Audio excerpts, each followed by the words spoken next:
முடியாது. பாண்டிய நாட்டின் இளம் சிட்டுக்கள் அப்படின்ற நூல் ஒரு 200 பக்க அளவில் எழுதியிருக்கின்றார். நல்ல அருமையான ஒரு தமிழ், எளிய இனிய பதங்கள் கொண்டு எல்லோருக்கும் புரியும் வண்ணம் எழுதியிருக்கிறாரு. சமூக சிந்தனையோடு அவர் நூல் படைத்திருக்கிறார். அதான் முக்கியம். அதான் பெண்ணியவாதியாக ஒரு பெண்ணிய சிந்தனையோடு அதை படைத்திருக்கிறார். காதல் திருமணம் பற்றி சொல்லியிருக்காரு. காதல் தேவைதானே, காதல் காதல் காதல் காதல் போய் சாதல் சாதல் இல்லையா? அதனால காதலர் இருவர் கருத்தொருமித்து ஆதரவுப்பட்டதுதான் இல்வாழ்க்கை. அந்த இல்வாழ்க்கையை பற்றி அவர் அருமையாக சொல்லியிருக்காரு. அந்த இல்வாழ்க்கை கூட எப்படி அமையணும்னா, காதலித்த இருவருமே உடனே திருமணம் செய்து கொள்ளாம தன்னுடைய லட்சியம் நிறைவேறிய பிறகு அவர்கள் திருமணம் செய்து கொள்கிறார்கள். அப்போ காதல், கடமை, அது ரெண்டுமே முக்கியம். ஒரு தமிழனுக்கு இருக்கக்கூடிய 2 கண்கள் என்னன்னா, காதலும் வீரமும். அதான் வீரம் என்பது இந்த இடத்துல கடமையை சுட்டி காட்டியிருக்கிறார் நம்முடைய ஆசிரியர் பழ ரவீந்திரன் அவர்கள். மிக மிக அருமையான ஒரு நூல் அவர் படைத்திருக்கின்றார். பாண்டிய நாட்டினுடைய சிறப்பையெல்லாம் சொல்வது போல அழகூர் என்ற ஒரு அழகான ஒரு ஊரை எடுத்துக்கொண்டு அது கிராமிய சிந்தனையோடு அதை படைத்திருக்கிறார். ஒரு விவசாய குடும்பத்தை பற்றி எடுத்து காட்டியிருக்கிறார். ஒரு தமிழ்நாட்டுக்கு என்ன தேவையோ அதை அப்படியே சித்தரித்திருக்கிறார். ஒரு நல்ல தமிழன், தமிழ்நாடு, தமிழ்நாட்டினுடைய வளம், இயற்கை வளம், இயற்கையோடு சேர்ந்து மனிதன் வாழ்கின்ற அந்த முறை, அதான் கிராமத்தினுடைய பின்னணி அந்த நாவல் இருக்கு. கிராம சூழலை தான் அந்த நாவல் படைத்திருக்கிறார். அதில் ஒரு விவசாயத்துக்கு முக்கியத்துவம் தந்திருக்கிறார். அதுலேயும் அழகன், அழகி, அந்த பாத்திரங்கள் கதாபாத்திரம் பெயர் பாருங்க, அது கூட தமிழே இருக்கு. அழகன், அழகி, அப்புறம் செங்கமலம், மாணிக்கம், இப்படி எல்லாமே தமிழ். சுந்தரம் பிள்ளை, மீனாட்சி, இப்படி எல்லாமே தமிழ் பெயர்களாக சூட்டி பிறமொழி கலப்பு இல்லாம அப்படியே முழுக்க முழுக்க தமிழையே ஆண்டு இருக்கக்கூடிய ஒரு அழகான ஒரு நூல் இது. அது மட்டும் இல்லாம நல்ல ஒரு ஊர் சிந்தனை, அந்த ஊர்ல இருக்கக்கூடிய மக்கள் எப்படியெல்லாம் இருப்பாங்க அப்படின்ற அந்த சிந்தனையை படித்திருக்கிறார். யதார்த்தமா எழுதியிருக்கார். அதாவது பேச்சு மொழி நடையிலே தான். அதனால கடினமான சொற்கள் எதுவுமே இல்லை.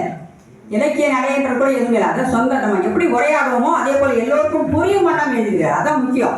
அப்போ வாங்கி படிக்கின்ற சமயத்தில் நம்ம என்ன புரிந்து கொள்ளலாம்னு கேட்டால், காலையில திருமணம் நடக்குது, மத்தியானமே சில பேர் வந்து செய்கிறாங்க, விவாகரத்துன்றாங்க. சில பேர் மணமேடையில் திருமணம் முடிந்த பிறகு மணப்பெண் பிடிக்கலன்னு போயிடுறாங்க.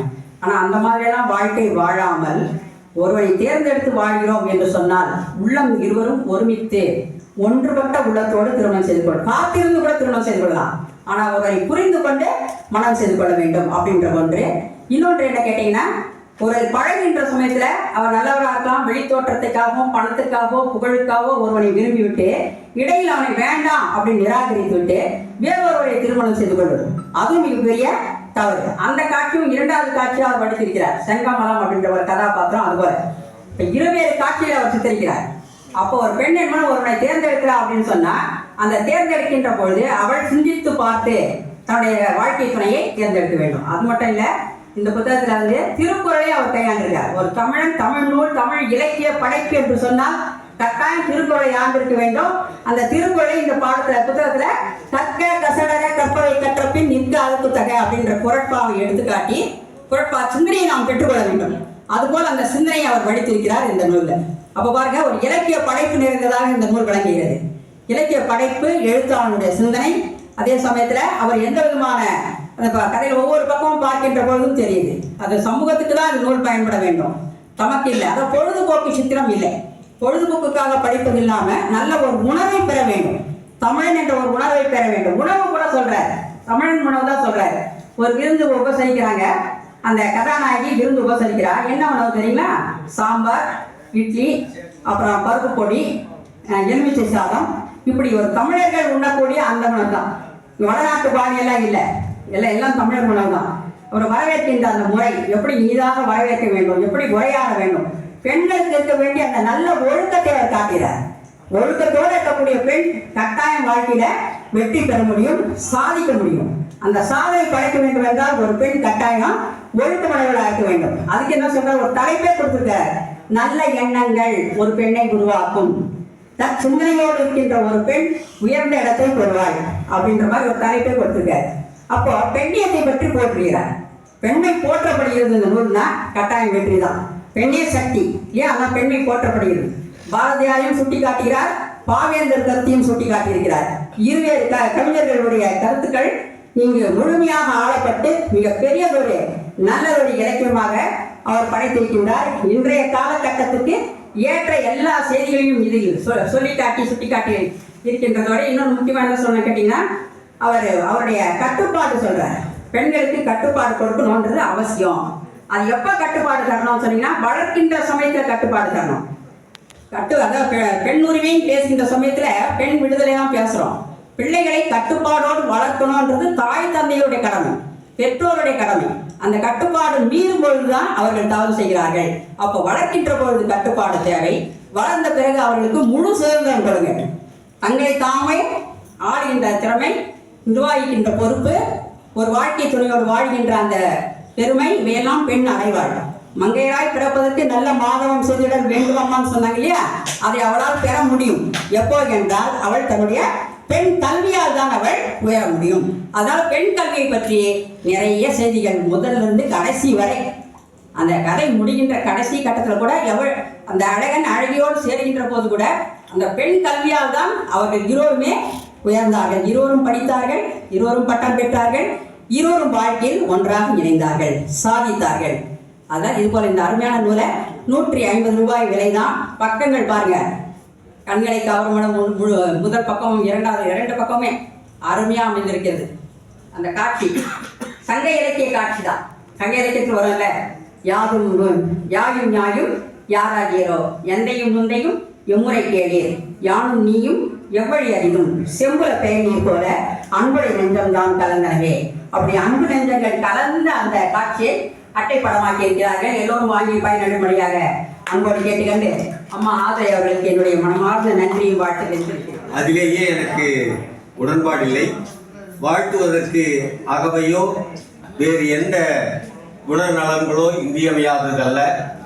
அனைவரும் அனைவரையும் வாழ்த்தலாம் என்ற வகையில் இப்போது இங்கு நான் நிற்பதற்கு காரணம், அறம் என்கிற தமிழ் பண்பாட்டு அமைப்பினை ஏற்படுத்தி அதன் வழியாக சில படைப்புகளை வெளியிடுவதற்கு துணிந்த ஆதிராமுல்லை அவர்களை நான் வாழ்த்துகிறேன். பாரதிதாசனை குறித்து ஒரு அருமையான தொகுப்பு வெளிவர வேண்டும் என்ற வேட்கையை அவர் வெளிப்படுத்திய போது, பல்வேறு கட்டுரைகள் வரும் என்று தெரிந்தும் இதுவரையிலும் வராத ஒரு கட்டுரையை கொண்டு வர வேண்டும் என்ற நோக்கத்தின் காரணமாகத்தான் குமரகுருபரன் என்ற ஒரு கட்டுரையை, ஒரு நாடகத்தை திரைப்படம் எடுப்பதற்காக பாரதிதாசன் கொடுக்க போய் அதை கண்டுகொள்ளாமல் குப்பையில் போட்டு, அந்த குப்பையிலிருந்து எடுத்த தமிழ்நாடனுடைய பதிப்பு, முதற் பதிப்பை நான் வைத்திருந்தேன் என்ற காரணத்தினால் பாவேந்தர் பாரதிதாசன் குமரகுருபரன் என்கிற சைவ சித்தாந்தம் சார்ந்து இருக்கக்கூடிய ஒரு அடியாரை பற்றி அவர் எழுதிய சரஸ்வதி கலைமகள் பற்றிய அந்த பாடல்கள், அவர் மீனாட்சி அம்மை புறம் பாடிய அந்த திறம், இதன் காரணமாகத்தான் நான் அதை எடுத்து அந்த கட்டுரையை வழங்கி இருக்கிறேன். தயவுசெய்து போகிற போக்கில் அந்த கட்டுரைகளை எல்லாம் விட்டு விடாதீர்கள், அந்த கட்டுரைகளை படியுங்கள். அது போன்ற சில கட்டுரைகளை கொடுத்து அதை நூலாக்கியமைக்காக நான் அவரை வாழ்த்துகிறேன். அடுத்ததாக 5 பெருமக்களுக்கு இங்கே விருதுகள் வழங்கப்பட்டன. பொதுவாக விருதுகளை, இப்போது கூட அவர் சொன்னார் விருதுகளை வாங்கி சென்றார்கள் என்று. இல்லை, விருதுகளை பெற்றுக்கொண்டார்கள் என்றுதான் நீங்கள் சொல்ல வேண்டும். இனிமேல் தயவு செய்து எந்த கூட்டத்திலும் விருதை வாங்கினார்கள் என்று சொல்லாதீர்கள். விருது அவர்களுடைய தகுதிக்கு ஏற்ப வழங்கப்படுகிறது, அதை அவர்கள் பெற்றுக்கொள்கிறார்கள். ஆகவே அதற்கு மரியாதை என்பது அதுதான். அந்த மரியாதைக்குரிய 5 பேரை நான் போற்றுகிறேன். அவர்களை பாராட்டியமைக்காக இந்த அமைப்பை நான் வாழ்த்துகிறேன். அடுத்ததாக கவிதை. ஒரு அரங்கம் தொடங்குவதற்கு முன்பாக சிறப்பு விருந்தினர்கள் வருகின்ற வரையிலும் யாரேனும் ஒருவர் இருந்து அந்த அமைப்பை கொண்டு செல்ல வேண்டும். மிகுந்த விருப்பப்படுகிற படைப்பாளர்கள் இருக்கிற களத்தில் அவர்களுக்கென்று ஒரு தனியான இடத்தை கொடுத்து, களத்தை கொடுத்து அவர்களுடைய படைப்பாற்றலை வெளிப்படுத்துவதற்கு கவிதைகள் வழங்கப்பட்டன. அப்படி கவிதைகள் வழங்கிய பெருமக்களை நான் வாழ்த்துகிறேன்.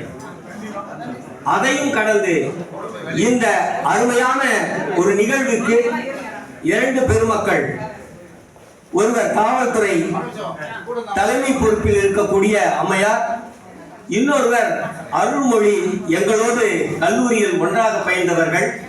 நாங்கள் அனைத்து போட்டிகளிலும், அனைத்து அமைப்புகளிலும் போட்டிகளில் கலந்து கொண்டவர்கள். அப்படிப்பட்டவர்கள் இந்த அமைப்பில் வந்து இவர்களை பாராட்டியது பெரும் மகிழ்ச்சிக்குரியதாக இருக்கிறது. அவர்களை நான் வாழ்த்துகிறேன்.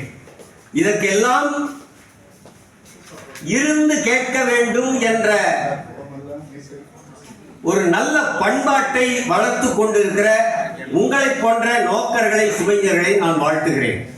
இப்படிப்பட்டவர்கள் இல்லையானால் இருந்து பேசுகிறவர்கள் சிந்திக்கிறவர்களுக்கு வாய்ப்பில்லாமலேயே போய்விடும். புதிய செய்திகளை வரவேற்பதும் புதிய செய்வதற்கு ஒத்துழைப்பு தருவதும் மிக இன்றியமையாது. அந்த ஒத்துழைப்பை வழங்கிய உங்கள் அத்தனை பேருக்கும் வாழ்த்துக்களை சொல்லி, ரவீந்திரன் அவர்கள் தான் இந்த நிகழ்ச்சியை நடத்த வேண்டும் என்று தூண்டினார்கள்.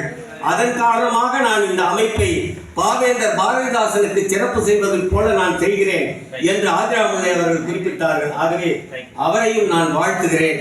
பேராசிரியர் பெருந்தகைகள், அடுத்ததாக நல்ல படைப்பாளர்கள், கவிஞர்கள் என்று பலர் இங்கே வந்திருந்து இந்த நிகழ்வினை அவர்கள் வாழ்த்தியமைக்காக அவர்களை நான் வாழ்த்துகிறேன். வணக்கம். சப்ஸ்கிரைப் மின்னல் கலைக்கூடம்.